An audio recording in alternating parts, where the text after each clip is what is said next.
Halo, salam sehat untuk kita semua. Di sini saya akan membahas mengenai hipertensi gestasional atau biasa kita kenalnya sebagai hipertensi pada masa kehamilan. Nah, yang perlu kita ketahui pertama adalah apa sih itu hipertensi pada masa kehamilan? Nah, hipertensi pada masa kehamilan adalah di mana tekanan darah itu cenderung tinggi daripada sebelumnya. Nah, kapan sih tekanan darah itu sudah tergolong tinggi? Tekanan darah sudah tergolong tinggi atau dikategorikan tinggi jika ambang batas atau biasa kita sebut sebagai sistolik itu di atas 140 mm Hg dan ambang bawah atau biasa kita sebut dengan diastolik di atas 90 mm Hg. Nah, selanjutnya kenapa sih hipertensi itu bisa terjadi pada masa kehamilan? Yang pertama, karena adanya perubahan hormonal, di mana perubahan hormonal ini cenderung menaikkan tekanan darah pada saat kehamilan. Yang kedua itu adalah gaya hidup. Nah, di dalamnya ada paparan asap rokok dan kebiasaan olahraga. Kenapa sih paparan asap rokok ini bisa menyebabkan tekanan darah tinggi? Karena di dalam asap rokok ini terdapat nikotin, di mana nikotin ini bisa mengendap di dalam pembuluh darah dan menjadi sumbatan sehingga tekanan darah akan cenderung lebih tinggi. Nah, selanjutnya itu gaya hidup yang kurang olahraga. Nah, kenapa sih olahraga ini menjadi faktor yang penting? Karena jika kita kurang olahraga, maka tekanan darah kita akan cenderung tinggi. Nah, satu faktor lagi yang bisa mempengaruhi hipertensi pada masa kehamilan adalah obesitas. Kapan sih pada ibu hamil itu sudah bisa dikatakan obesitas? Nah, jika kenaikan berat badan pada ibu hamil sudah lebih dari 16 kg, maka itu sudah dapat dikatakan sebagai obesitas. Nah, yang perlu kita tahu selanjutnya adalah apa saja sih pemeriksaan yang perlu dilakukan untuk hipertensi pada masa kehamilan. Nah, yang pertama adalah tentu saja pemeriksaan tensi. Nah, pemeriksaan tensi ini dilakukan secara berkala, minimal 1 minggu sekali untuk mengontrol tensi kita. Nah, yang kedua itu adalah pemeriksaan darah. Pemeriksaan darah ini biasanya sudah dilakukan di puskesmas. Lalu pemeriksaan yang ketiga yaitu pemeriksaan USG. Lalu yang keempat adalah pemeriksaan detak jantung janin. Biasanya sudah dilakukan juga di rumah sakit bila ibu hamil mengikuti program di rumah sakit. Nah, kira-kira apa aja sih bahaya atau komplikasi yang dapat terjadi akibat hipertensi pada kehamilan, baik itu untuk ibu hamil ataupun untuk janinnya? Di sini ada beberapa komplikasi hipertensi pada kehamilan. Yang pertama yaitu plasenta itu dapat terpisah dari dinding rahim sebelum proses persalinan. Disebut juga sebagai solusio plasenta. Kalau misalnya plasentanya kepisah ini tentunya akan mengakibatkan perdarahan yang sangat hebat untuk ibu hamil yang tentunya membahayakan ibu hamil dan juga anak yang dikandungnya. Lalu janin juga dapat menjadi tidak mendapatkan cukup nutrisi dan akibatnya dapat terjadi berat badan bayi yang rendah karena terjadinya penyempitan dari pembuluh darah. Lalu yang ketiga itu dapat terjadi persalinan dini atau kelahiran prematur karena hipertensi pada kehamilan ini jelas-jelas membahayakan kehamilan baik pada ibu dan pada janin. Maka supaya tidak terjadi bahaya yang terus-menerus itu, maka perlu adanya persalinan secara prematur. Lalu hipertensi pada masa kehamilan juga dapat mempersulit persalinan. Nah, selain itu, hipertensi juga menjadi salah satu di antara 3 penyebab kematian ibu bersalin selain infeksi dan perdarahan postpartum. Selain itu, hipertensi pada kehamilan juga dapat menyebabkan risiko hipertensi dan stroke yang dapat diderita oleh ibu hamil pasca melahirkan. Nah, apa sih yang harus dilakukan jika ada hipertensi kehamilan? Tenang, Moms tidak perlu panik. Ada beberapa cara-cara mengenai apa yang harus dilakukan oleh ibu hamil apabila ibu hamil ini didiagnosis adanya hipertensi pada masa kehamilan oleh tenaga kesehatan. Salah satunya adalah Moms bisa tetap pantau gerakan janin setiap hari. Dan juga moms perlu untuk menghindari paparan asap rokok supaya tidak membahayakan janin yang dikandung.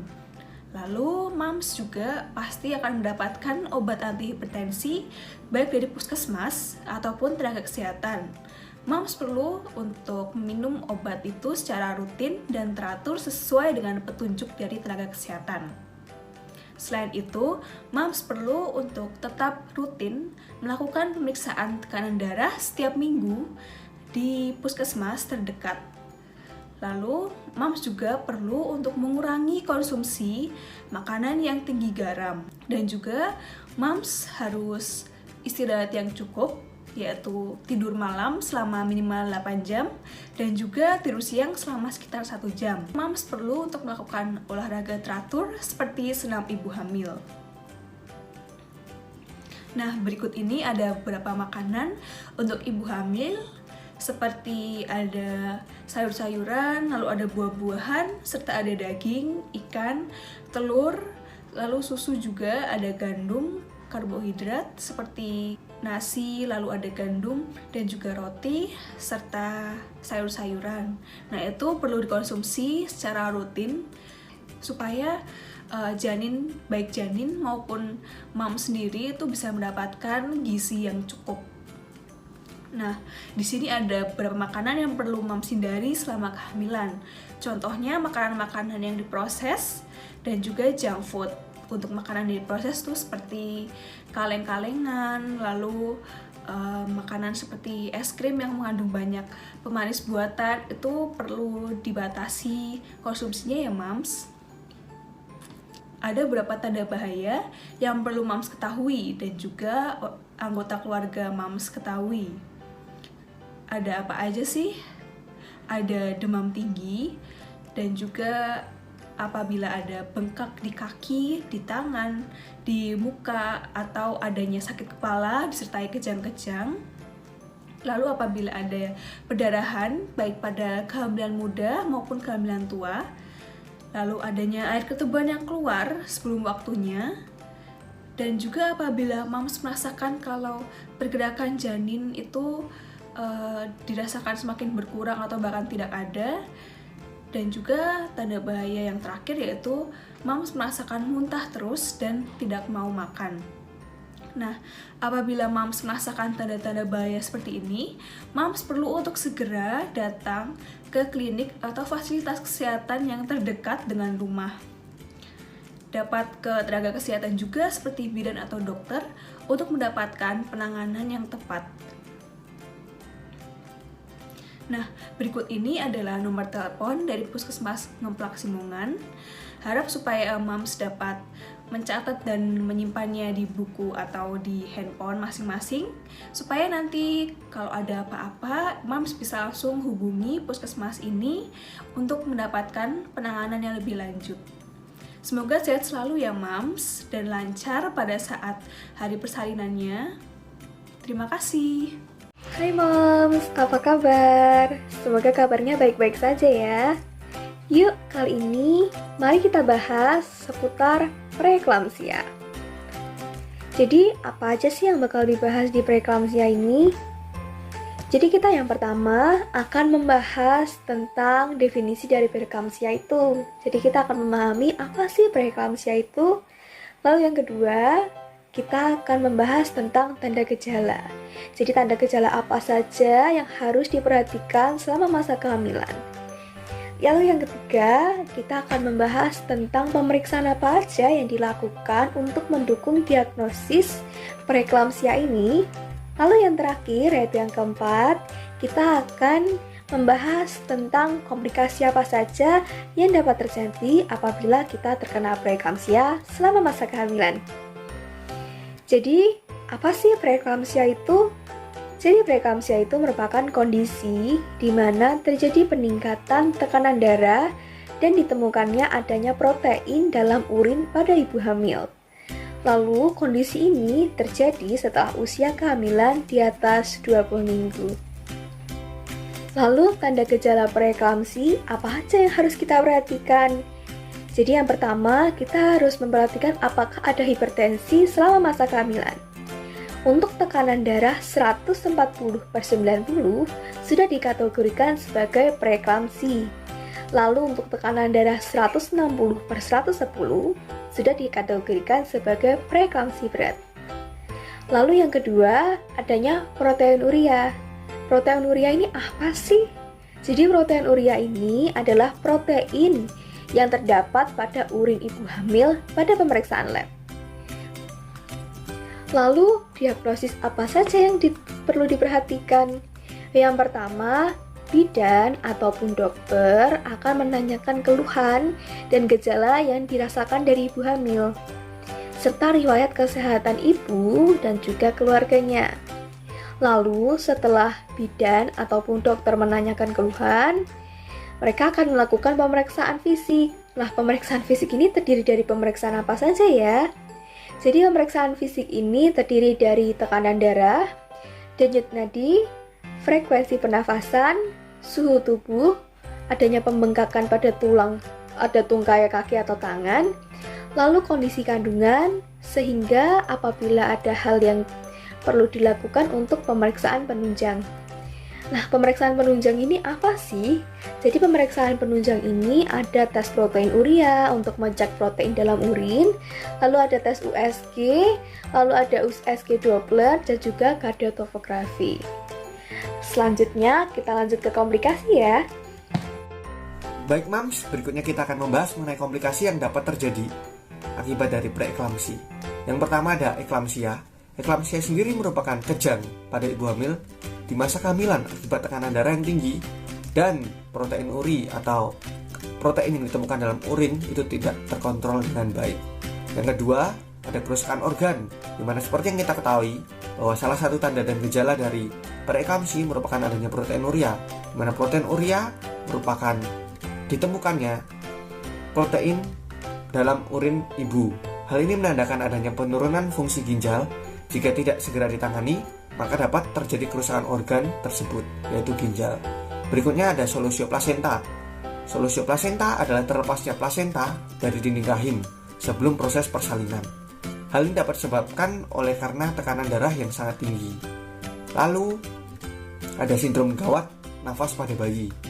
Hal ini biasa disebabkan karena janin itu sendiri kurang mendapat pasokan oksigen, sehingga janin dapat terkena fetal distress, di mana fetal distress atau kurangnya oksigen selama masa kehamilan atau persalinan yang berujung jika dalam kondisi tersebut harus dilakukan persalinan darurat dan persalinan segera yang memungkinkan bayi tersebut dapat lahir prematur.